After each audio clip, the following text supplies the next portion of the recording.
All right, well, good morning. Welcome back to the Jgate Motors, I guess let's call it Green British Car Channel, because man, look at all these glorious green British turds, but it's not going to be about the Rovers today. We're going back to the Jag since the temperatures are up over 20 degrees finally, and I'm going to try to replace my nasty shifter console plastic, which is just absolutely coming apart. So I want to see if I can breathe some life back into it with a new part and kind of show you how it's done. All right, and when I say show you how it's done, I mean figure it out on video, because I'm not 100% sure on how to remove everything. Now, okay, so if you've got a dilapidated shifter plastic surround, they don't sell this piece. So you have to buy, or I don't know, unless you can find one at a local scrapyard or something, you have to buy a whole nother shifter. So I bought this whole shifter kit from eBay. It was about $100, and it's really hard to find one of these Prindle deals with the plastic that's not destroyed. So I was able to do it. This one's not from an XJR. If you're replacing this mechanism, you have to get one that's XJR specific due to the 722.6 Mercedes transmission that's in here. I think things are a little bit different. So I don't know if this is going to match up, but I'm going to be able to figure out how to make it match up so it works, if that makes any sense. So we're going to remove this first. It's just going to involve popping this piece off, which probably will break the tabs. Oh, nope, that popped off easily, so that's good, which means it's been off before. And I'm going to use a credit card to kind of pry this up and remove it, and remove the actual shifter wood as well. So I'm going to do that now, and we'll check back in once that's just done. For reference, you can see how bad this one is. Just from, I guess, over the years, someone slamming it around. I mean, this piece is like gone. That piece disappeared a while ago. So, there's something to it. Maybe there's some bushings in here that are a little bit more loose, but it feels sloppy. And once I get this piece off, we'll kind of see what's going on in there. All right, so that easily just lifted off. The next thing we're going to do is remove this kind of plastic surround with these 4 small little nuts, or 2 nuts and 2 screws, and that will give us some better access to the underneath bits of the bezel. All right, so that is off, and we will put this to the side. So that gives us access to the surround itself. Notice the 1, 2, 3, 4 Phillips head screws that are in there too.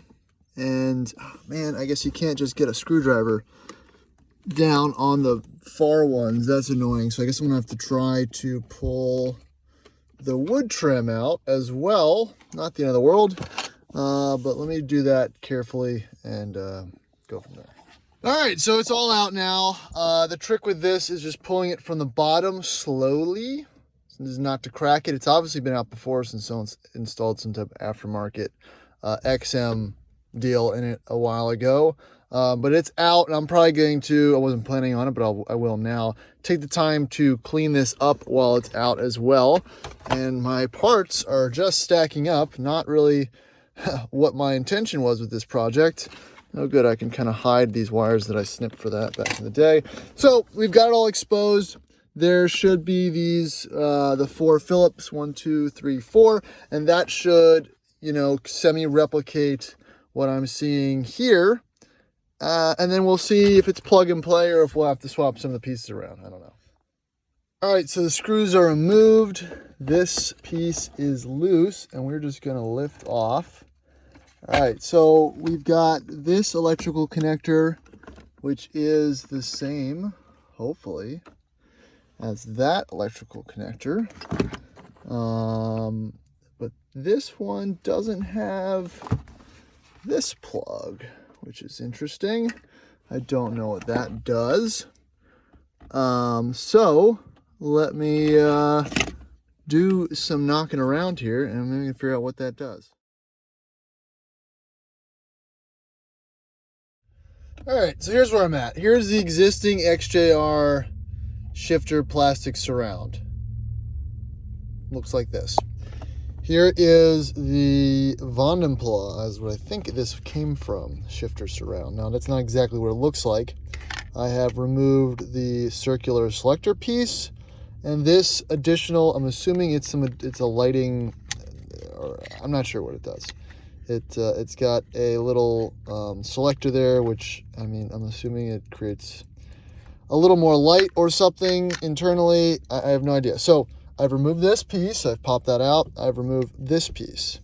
So right now, these are essentially, I believe, the same. So the question will be now whether to continue digging in the dash so I can just remove this connector to swap it out and then replace the parts, or remove just the top piece of plastic and swap it onto the existing, which I don't really want to do. But my thought was if I could remove this piece and swap it over there, I wouldn't have to go through all this. So I'm going to keep seeing if I can wiggle out this little chip here that I'm assuming controls things. If not, I'm going to remove this screw, and these tabs, and just pop out the plastic piece itself. So again, I'm not out of options, but a little snack. All right, status update. Man, going in probably a little too much. I just want to put this, I just want to plug and play this piece. That's all I want to do, except all the access for it is not great, and I have to figure out where this is plugged into, but I think it's plugged in under the actual mechanism, because I don't see where it's routed. Great. Oh, look at this beautiful scene of carnage. It's another day in Jag life. All right, so what I did is there's 2 screws here, 1, 2, they need to be removed, and there's 4 tabs that are on the back of this, which they're all broken on my old one. So I'm going to go ahead and remove the good one and reinstall it on this this frame, let's call it. So a little bit of, I got to be very careful doing this. I don't want to break the brittle plastic, but we'll go ahead and do it right now. So here's the missing link. Look at these. Look at these tiny little bastards. That 1, 2, that's the last piece to let this out. Oh man.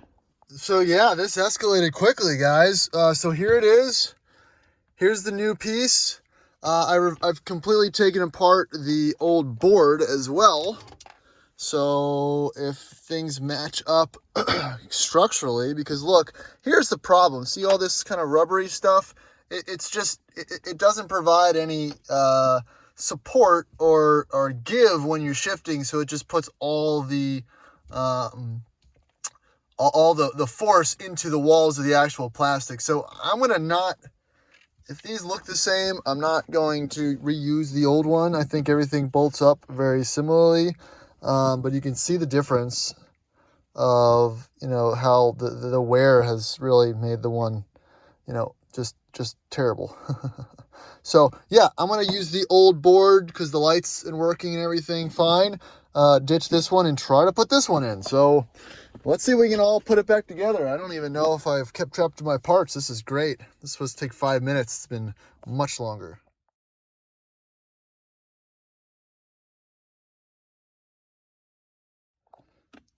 All right, so there it is. I've got it all bolted back together. Just have to put the rotational bits on. So we'll put those last pieces in and start to reassemble the dash here. But looks much better, plus sides.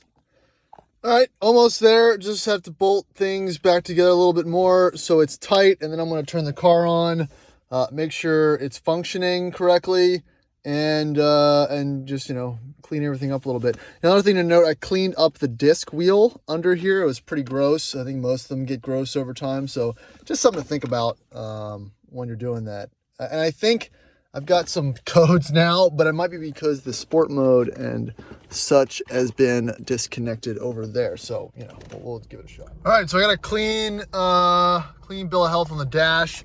again, I was a little bit nervous because it threw a bunch of codes. And it was really because your steering wheel control and sport button were disconnected, and they kind of threw it into some type of safe mode type deal. So, all right, I'm gonna go ahead and put the wood back on, and let's wrap this up. I'm getting tired of it. All right, there we go. That's the before and after. Obviously, you know, it looks much better. You know, I'm really happy how it turned out. It took me months to find a piece of, you know, this Prindle shifter plastic that wasn't destroyed. You know, it's little things like this that really bug me. You know, I go from my dilapidated Rover to this, you know, also dilapidated Jag, but, you know, it makes me happy, so I did it. I hope this video helps somebody that's in the same situation. And that's really all I got. So it's functional, it works, it feels better. Thanks for watching. I really appreciate the support, and catch you on the next video.